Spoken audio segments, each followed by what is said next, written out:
people have seen it. I mentioned it on yesterday's Unprofit, so I won't go into great detail, but there's a BBC documentary, or maybe not, may not be BBC, but it's a UK documentary about Deborah 13.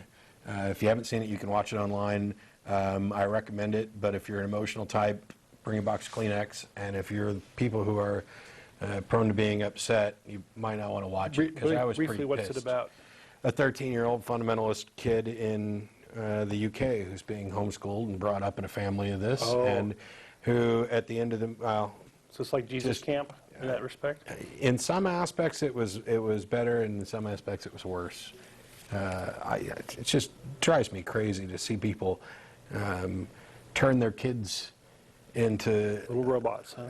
Not even just robots. I mean, granted, she was robotic in spewing out nonsense from Way of the Master and whatever else, but, you know, at the very end of it, you know, I don't want to ruin it for people who haven't seen it, but how can you ruin something like this any more than it already is?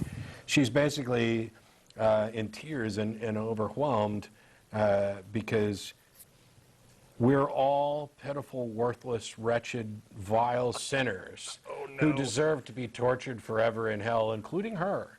And yet she's been given this wonderful so it's a escape route sort of thing. And she just can't express how much that means to her.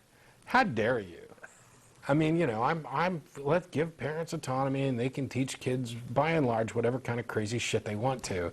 But if you got a 13-year-old who has no self-esteem, whose assessment of their life is that it's a big cesspool, undeserving and unworthy of appreciation or adoration, but Jesus likes her anyway, then you're a monster, and you're contributing to the problem. I don't care if you believe it, and it's fine. I know there's plenty of moderate liberal Christians out there who don't believe in hell. Don't bother writing me about that. It's fine. Believe whatever you want.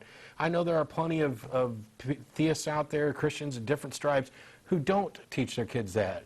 You know, good for you. You're still providing cover to those who do by using the same name, the same labels, the same books, voting the same way, supporting the same people, and saying the same crap. You just don't follow through with it to the degree that the others do. Okay, I'm glad that you have some tinge of humanity left in you so that you don't want to destroy your kids. But you're still part of the problem. And the quicker you realize that, the quicker we can solve the damn problem and stop ending up with little kids, little girls who should be enjoying their childhood, who instead are these weepy little balls of goo with no self-value, whose only thought is, I need to tell more people about Jesus. Nothing else could possibly matter than me telling people about Jesus. It's sickening. It's depressing, and frankly, you better be glad I don't rule the world, because that would be one of the situations where I would yank the kids out from under the parents.